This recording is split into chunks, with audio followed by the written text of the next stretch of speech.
Welcome to Single Leg Parlay. This is the college week 4 recap. We got a lot to go over. Really crazy week in college football. I got our best bets that happened. If you didn't bet with us last week, you lost money. We're back on it, boys. But before we do anything, I got Al. I got Andy. My name is Matt. We're going to drink a little bit of beer. Cheers, boys.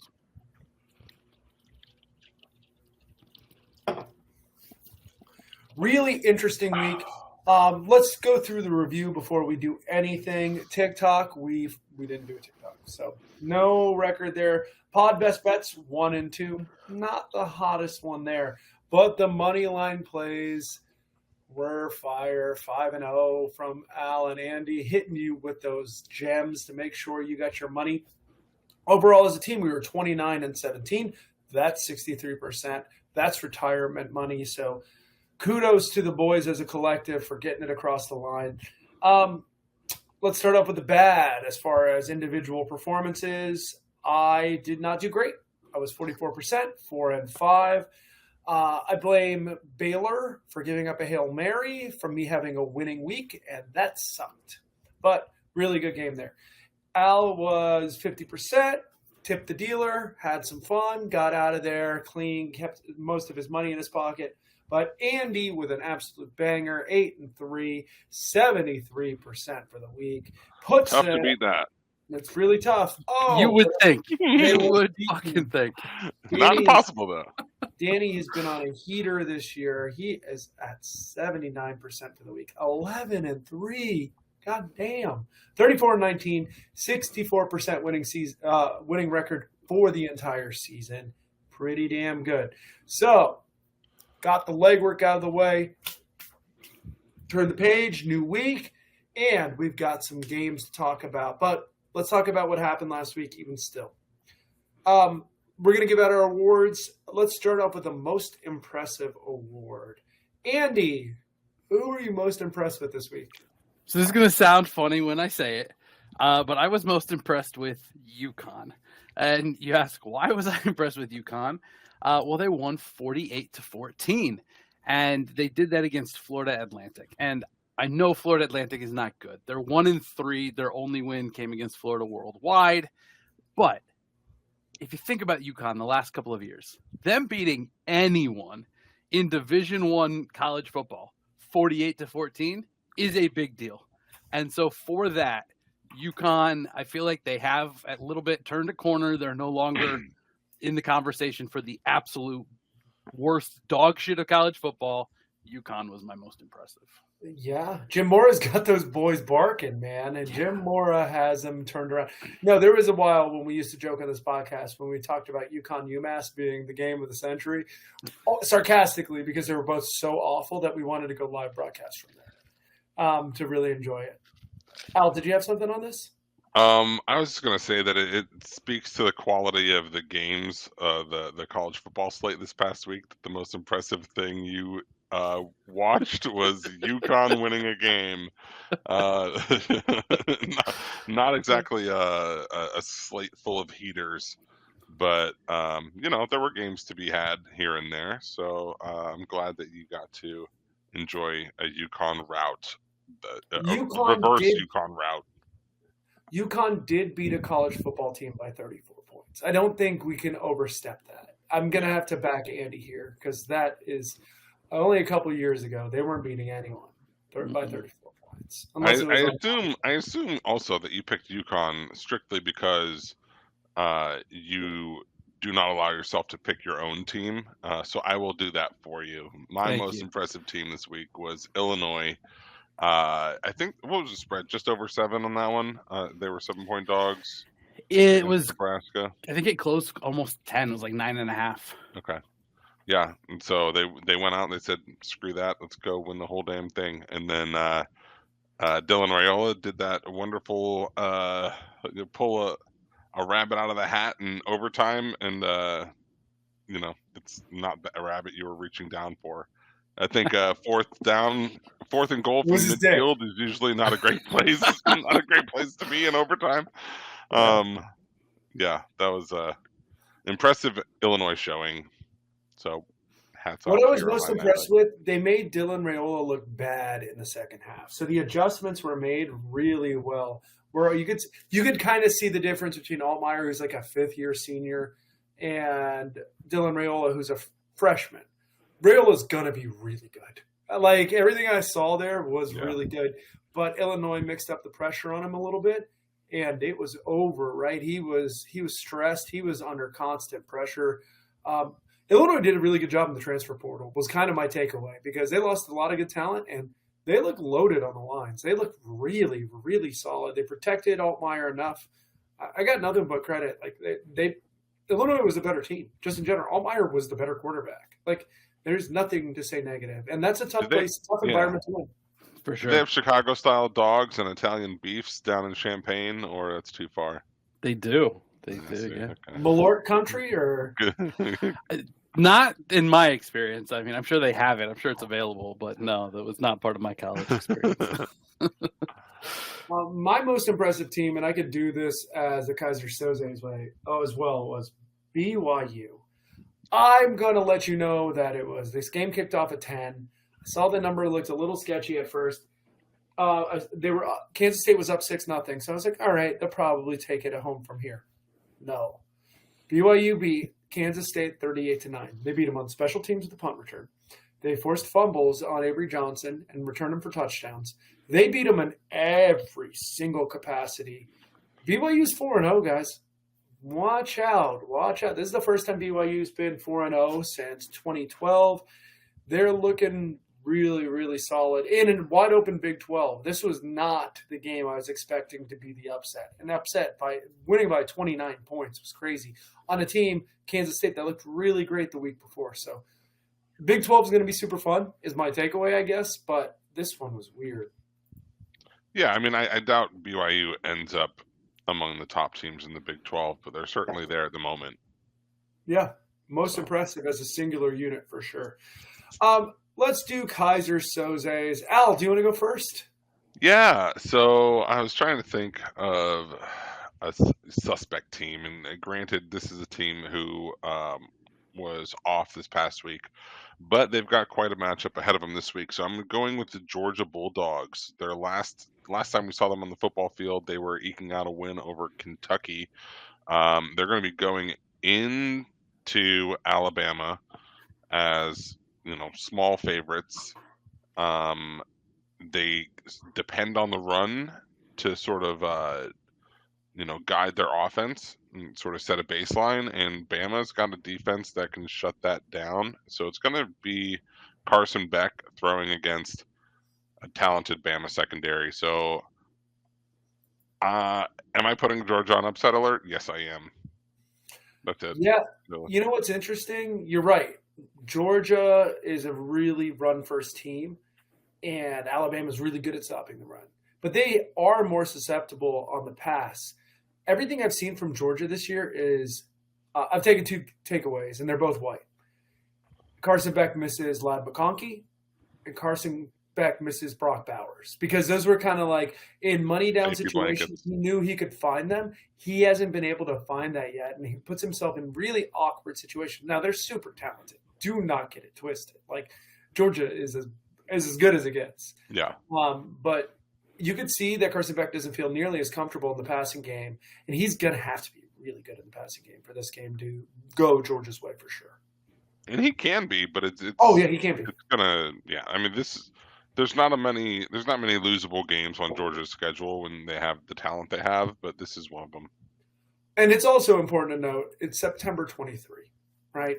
When we're at time of recording. They can get a lot better. They're allowed to get better from here. And I do think Georgia will find it. I think Carson Beck is very good, and he'll find the routes to make him comfortable on those money down situations. But he hasn't found them yet. And he's going to need to find them fucking quick. Yeah. Andy, actually, you know what? You have the most obvious one. Let me go next. Oklahoma, you guys are suspect, bro. You've been suspect for the whole season so far. Yeah, you fought against Houston, who stinks. They got shut out at Cincinnati 31-0. 34-0. I'm sorry. Legitimately shut out. You got shut. You had a tough game against Tulane. They may be okay. Tulane may be better than we originally thought with Willie Fritz leaving. But you talk about Jackson Arnold. All I heard in the offseason is how good Jackson Arnold is. Jackson Arnold this, Jackson Arnold that. You benched his ass because he was going, let me pull up the exact number here. He went 7 for 16 for 54 yards. So you went to Michael Hawkins, who is another person that everyone loved, blah, blah, blah. But you're suspect because I can't believe anything you're saying anymore. I thought this was going to be the quarterback for you.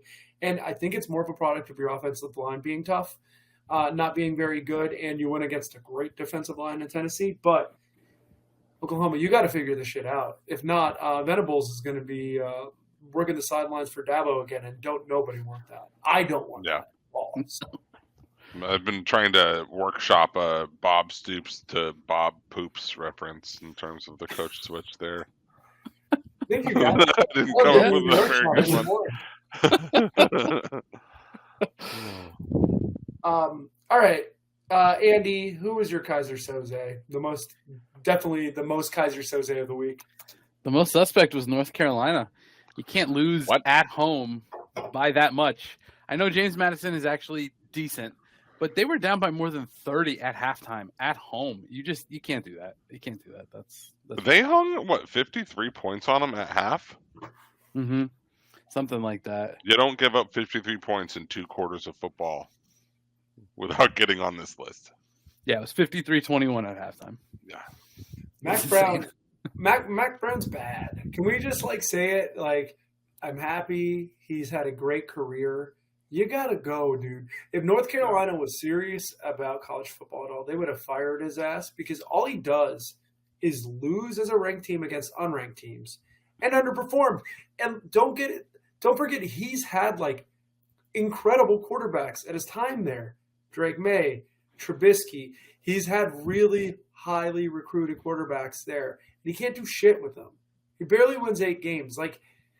I know he had a weird press conference the other day where I'm going to talk more about that in the next podcast. Come back, listen to the actual week 5 preview because I'm going to go really deep into Mac Brown. But yeah, they're not good. They're not good, and he's not good. It's time for Boomers to retire. Yeah. He's got to put his coaching career in hospice. He does. Let's go to a segment where we like to own our mistakes. It's called Boy, Was I Wrong?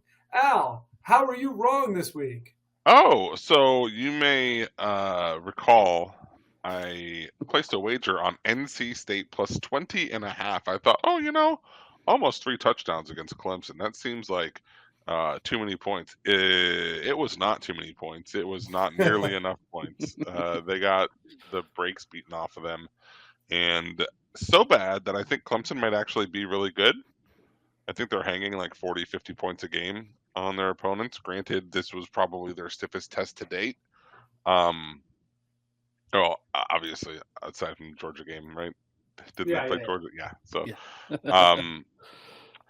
so I think they've kind of gotten things back in line. So I think they're a real contender for the ACC, possibly the top contender, even though Miami looks good. So, yeah, I was wrong.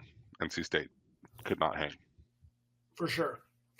Andy, what were you wrong about? I love this one. The Iowa unders are dead, man. We loved them for so long. And I'm not saying we'll never go back to the well, right?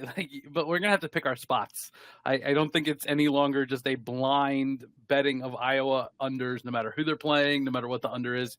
I think the number was 36.5. Iowa put up 31 points themselves. So. I think that's turning into a reverse Pittsburgh Steeler bet where you're going to take the Iowa team total over. That might be an option. Before we get too excited about the Iowa under being dead, Caleb Johnson's awesome, right? Their running back is spectacular. In this game, he had 21 carries for 206 yards. That's a lot. That's a clip of 9.8. Yeah. Cade McNamara went 11-19 for 62 yards. So the idea here is if you can stop the run, the under might not be dead. I was reading a stat that against 8-man fronts, which Iowa faces almost more than anyone outside of the military academies, Caleb Johnson averages 8 yards a carry. So it may not matter how many guys you put in the box because he could be really You can't special. put more than that. No, That's as many as you You can could put in a box. you could put 11 in the box, but I think that's- even Cade could complete a few passes if we put Yeah. 11 in the box. but it is special. But the passing game, before I agree with you. They're crushing it right now. But I need to see some passing yards from Cade. It's fair. But no, I love it. I And I'm happy. will always embrace a Cade McNamara reference because I always think of that post-game press conference he gave where he was like, the defense, they're coming. They come a lot. And then he started cracking up. Come in my He lost face. it. Yeah, he Yeah. lost it. And I was like, yeah, I feel that. So, and last year we joked about the drive for 325. That needs to be applied to Florida State really quick because you could probably make a killing on their team total unders. I'm not here to besmirch Iowa's offensive ineptitude because they're doing great. Well, we stink. But Look, it's not like Cal has a bad defense, right? Like they've got a pretty good defense, but still, it's not just Cal. It's been every single week. I think they haven't scored more than 14 points in a game. Week 1, we scored 21. All right, take it easy. Sorry. But since then, it's been 13, 12, and 14. That's bad. That shit is bad. It's not good. Yeah, that's like each quarter score of an Iowa game. That's 13, 12, 14. Like we drive to 200 may be an issue for us right now. We're going to need to average like. You're like already a third of the way there. I know. And we have 21, 33, 46, 60 points in 4 games. That's 15 points a game. All right. You keep rolling DJU out there. What do I know? Sorry. I want to take a second. We're going to do a special chuggy because this is the first time I can say this all year. How does it feel, all of us, to be winners this week? It's true. We're an undefeated pod. I haven't been a winner this year, and it feels fucking good. But I can still question the decisions. Cheers, boys. Anyway, my boy, was I wrong, was the Houston-Cincinnati over. I laughed. I'm like, putting this at 48.5?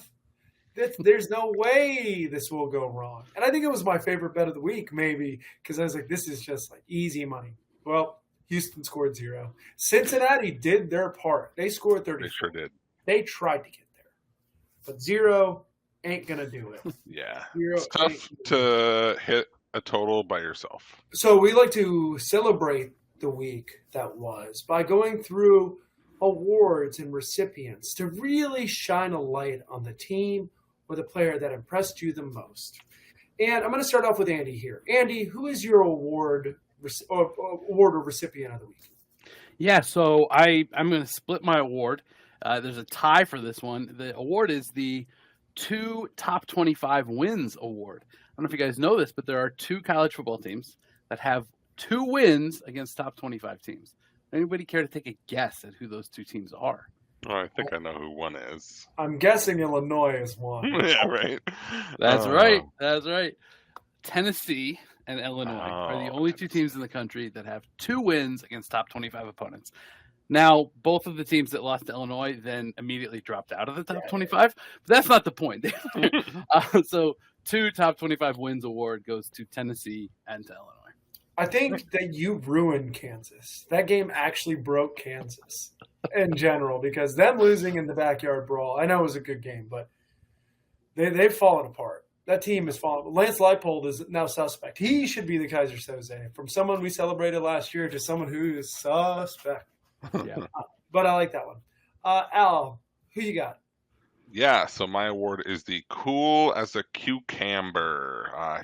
There was a play in the Miami USF game where Cam Ward, it was play action, takes a snap from shotgun, fakes the handoff, and immediately there's pressure. He just casually steps up in front of it. There's a guy coming right in his face. Kid McNamara, I would appreciate that. He sidesteps him, just like dumps it off to Damian Martinez, who takes it like 20 yards. And it's just like the pocket awareness is elite. It's like elite. There are quarterbacks in the NFL who struggle to have anywhere near that kind of awareness. Like you watch the Jags tonight on Monday Night Football, and Trevor Lawrence is a man who is like lost out there. He's like running for his life even when the pressure's not there. And Cam Ward, cool as a cucumber. So he gets the award this week. Cucumber. Yep. Thank you. Yeah, say it That right. sounds like a basic bitch name. Yeah, Hi, I'm Cucumber. No. it does. I'm a espresso martini. Cam Ward's been really, really spectacular so far this year. I'll be really excited to see how the season develops. I know the love is here in Miami. What were we going to say, buddy? I'm 99% sure that's why Danny keeps missing the college podcasts, because he doesn't want us telling him how wrong he was. We kept telling him how good Cam Ward was, how good Miami was going to be, and he just did not believe us. This is waiting for the first Miami loss to show up. Then he'll have something to talk about. Yep. Well, they got a good game this weekend. Finally, what preseason looked like a really interesting matchup, what the spread looks like is dog shit. So we'll see where that ends up. My award is Welcome to the Neighborhood, eh? And this is a really important award. Since the Big Ten has expanded, they've taken on their Western neighbors. They took in Washington, they took in Oregon, UCLA, and USC. And boy, was there nothing more reflected of that than this weekend, because they're getting a steady dose of what Big Ten football is. Let me regale you with the Washington Northwestern score, right? Washington, a high-flying team last year, really fun to watch.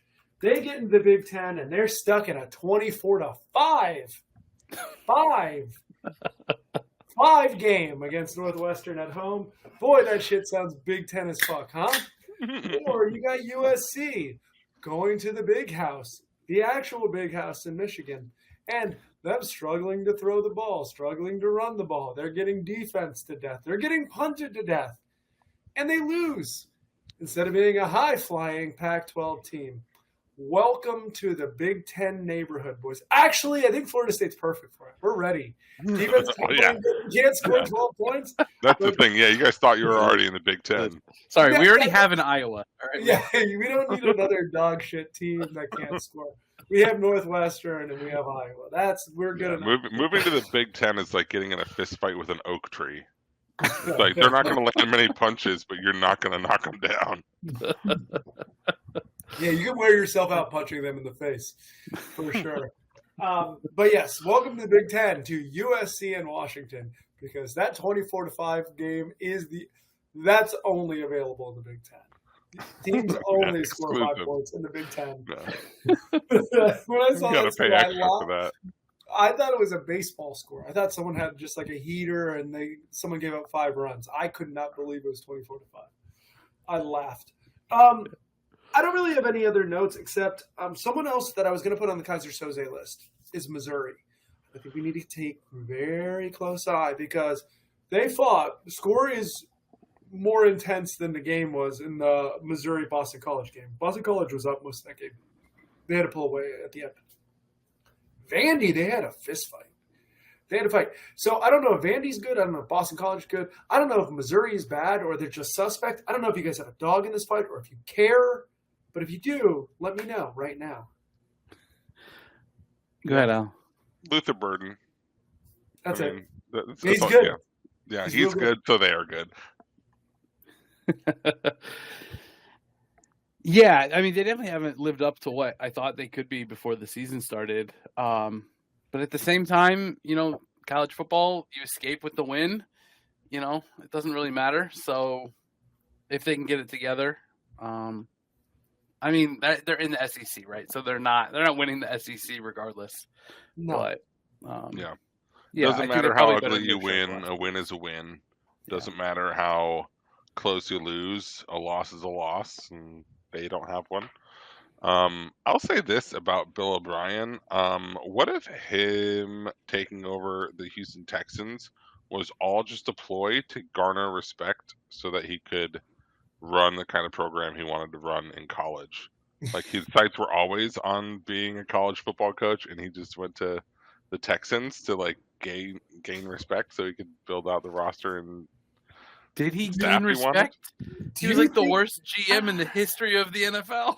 Yeah, well, he gave away DeAndre Hopkins for a bag of peanuts. Yeah. I don't know.